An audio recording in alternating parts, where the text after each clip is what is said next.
Hey everyone, Stephanie here with the 316 Church. Many of you know that I like to write. I'll just often write in blog form different pressing topics that are on my heart, and I like to just share a little bit of whatever that is. And I've had some thoughts swirling through my heart lately, really pressing, and I really felt like doing it in video form this time because I wanted to talk to you from my heart about it. And the topic is relationships in our media culture today. And I feel like this is a very relevant issue and just a real topic. Social media has added so many dynamics to all the things that we already deal with. Social media for me has always been fun. I actually really enjoy it. I always have. Every person is different. Every personality is different. And some of us are just very quiet and very much more private in general, and we use it to kind of look in on others and enjoy seeing people's pictures, but you may be the type that never shares anything at all.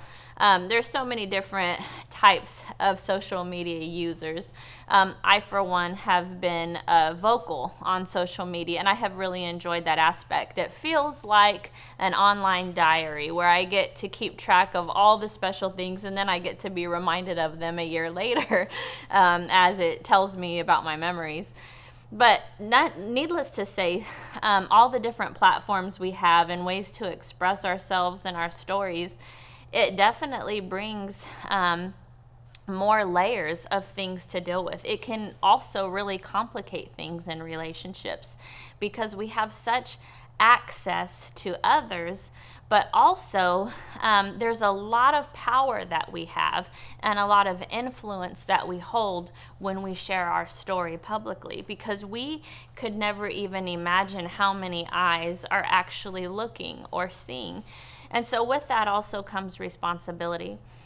But I wanted to talk about this because I became even more aware of something very recently.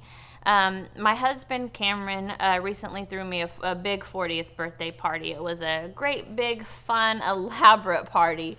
And I honestly, it was probably one of the most romantic things he's ever done for me.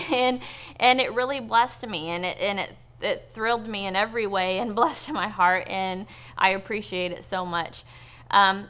But what that would tell many people from the outside looking in, or what it has the potential to tell people, is that Cam is the most romantic husband on the face of the planet, and that he just always does the right things. And some people would even go as far to believe that we have this great, perfect relationship. And the truth behind all that is that simply doesn't mean any of those things. Now, Cam and I do have a great relationship, and I really value our marriage, and it's I would consider it a healthy and a good marriage. That doesn't mean that we don't have real issues. We're a blended family. We don't get to live under the guise that all things are perfect and well in our world. I wanted to speak to this issue because we are so easily misguided. I think we are easily swayed into thinking that others have something we don't, and that can put us into a really dark place sometimes. I want to tell you, too, one thing from my heart. I spent 7 years as a single mom, and my history was also, I had a couple really, truly hard relationships in my past. So upon meeting Cam and finding love and marriage with him, it was truthfully one of the best things that ever happened to me. It has enriched my life beyond measure, and I don't have any problem saying that. But I also, Cam and I, one of the things that we have, we live by it. We believe in it. It's important to us, and we intentionally long to be real. We're not trying to paint a picture of perfection. And in the early days when I would share about him or share about how his love has blessed my life, because again, I'm one of those more vocal people who has always used it that way. he began to caution me, and I really understand why now. I didn't completely then. He was afraid that I would be painting the wrong message. He didn't want everyone looking to him as if he was the perfect man, the standard for every man. When he certainly isn't. My heart behind it was, I came from a tribe of single mamas just like me. We really banded together during those years, and we all had trails of hard and bad relationships in our past. And I loved these women so fiercely that I was so encouraged and hopeful that if they were waiting on a good man, that a good man was also waiting for them. And when I began to talk about Cameron and healthier relationship dynamics, my heart was to really inspire hope and infuse more motivation to wait on that right person. And Cameron, in his wisdom, I believe, really cautioned me to even change my language sometimes. Instead of saying, sometimes I would say, oh, Cameron, Cameron does this and Cameron does this. And he said, Stephanie, if you're going to share something that I did, maybe you should say, one thing that I love that Cameron does is this. And what that does is it just separates him from being this idol of a man to just something that he simply did that blessed me. Cameron is a good man. He loves Jesus, and I have found now in my life that it's pretty easy to love a man who genuinely and passionately loves Jesus. But Cameron he's a man. He's not perfect.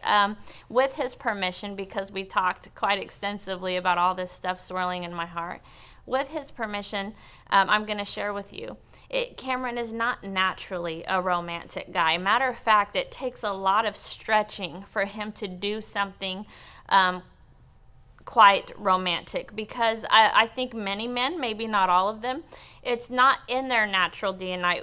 Women, we sometimes idolize these grand expressions of love, but those still don't, that's not the evidence necessarily of love. Sometimes these grand gestures are fruit of genuine connection and real intimacy, but they're not the substance of what love is. The substance of love is consistency. Consistency, showing up regularly, commitment to the marriage and to your heart. Consistency is the substance of love. Commitment is the substance of what love is. Sometimes these things that catch us off guard on social media and might even make us feel a certain way, thinking someone else has the perfect life, none of that could be farther from the truth. There was a time where Cameron, we were low on money one year, and he didn't do anything for me at all. And while I wasn't expecting any sort of big thing at all, I was hurt that he didn't even think to go to the dollar store and get me a card. And, we hashed that out that year. And I could tell he felt he instantly knew that he could have at least done that. And I think he did genuinely feel bad. But I shared that to share the reality of what marriage is. In marriages of all kinds share plenty of happy and sad tears. They are real work, and they are hard work. But a good marriage isn't just what you see plastered all over Facebook. Good marriages take a lifelong commitment to the hardest work you'll ever do. And so what that means for Cameron is that even though romance does not come supernatural to him, because he loves me, and in order to accomplish love, he at times really stretches himself and intentionally focuses on something that he knows I'll love just to bless me. It's not something he does all the time. It's not something that he could do all the time. But he does that at times because he knows that that's the way to my heart. And likewise, I don't always feel like doing all the things that make him genuinely feel loved. Cameron's love language is acts of service. He loves it when I make his coffee in the morning. He loves it when I serve him a hot plate of food. He also loves gifts. He loves to receive gifts. It's one of his love languages. So although I don't that's probably the lowest one on my love languages. So I mean, I go at times and get him like a pair of shoes or as a grand gesture, because I know Cameron won't spend money on himself. So I'll go and get him some nice shoes that I know he would never buy for himself, and something like that just blesses his socks off. So I shared all of that today to say this, that, if you are in a relationship in today's world, social media is probably very much brings that unique dynamic to your relationship as well. Let us remember that, the substance of love does not lie on any social media platform. The substance of love requires hard work. There will never be a shortcut for that. There will never be a counterfeit for that. If we want a real, true, genuine, healthy relationship, it takes the hard work that the cameras don't see. And Cam and I have learned a lot about each other over the years.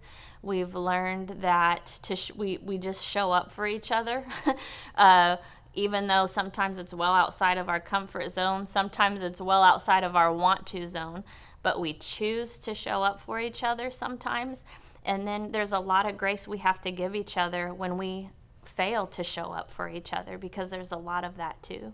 With this interesting dynamic, I often find myself so thankful that social media wasn't around while I was in high school, and just really incredibly immature. And I really pray for the younger generation who knows nothing else, because their dynamics of relationship are completely different than ours were because of it.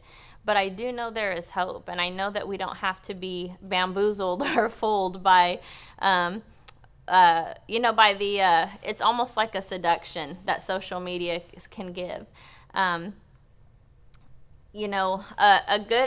perfect couple is not the one that you see doing grand things for each other. There's no such thing as a perfect couple.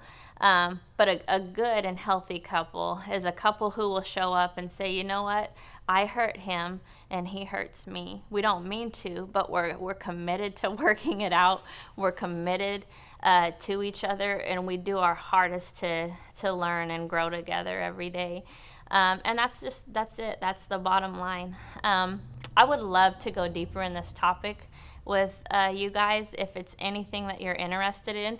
So please, as you watch this video, leave comments, leave questions below.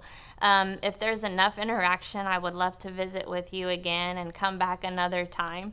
If not, that's okay. Take the encouragement for today, take it home, pray about it, internalize it, and give yourself grace and give your husband some grace too, because I really believe that many of us do have good men who are trying hard, and it takes we really do have to go outside of ourselves sometimes. It really takes the grace of God to love well. It takes the empowerment of the Holy Spirit to know how to show up for a spouse when we're tired, when we're exhausted, when we're living just the every day-to-day life that's real and unattractive and not glamorous. So rest in that, be at peace today, and I love you guys. I would love to talk to you more. I hope you're blessed, and I'll see you next time.